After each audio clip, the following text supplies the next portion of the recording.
How do you think this is going to be received by the by Filipinos? Yung very, very civilian ng PNP versus the past na puro PMAers yung nakaupo. I'm sure you're also familiar with the idea na some PMAers don't necessarily look too kindly upon PNPA graduates.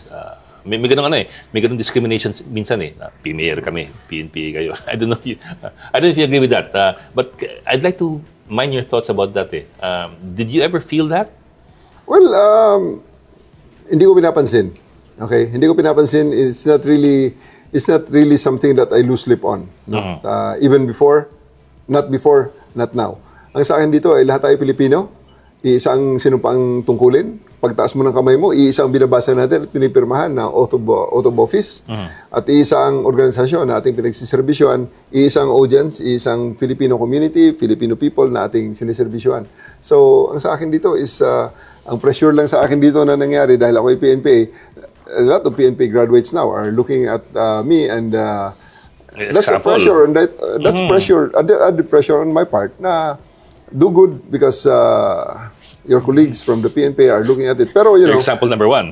at the end of the day, iisang organisasyon ang ating ginagalawan, iisang itsura ng tsapa Wala namang differentiation diyan kung saan ka nanggaling na komisyon At saka hindi naman PMA at PNP nandito sa PNP. Nandiyan pa ang APOLE, nandiyan yung mga technical services na mga lateral entrance at saka yung mga line units na mga line officers na rose from the rank, they rose from the patrolman up to the officer position na i-consider. At hindi ibig sabihin na hindi sila PNP, hindi sila PMA, ay second-class citizen sila. Hindi.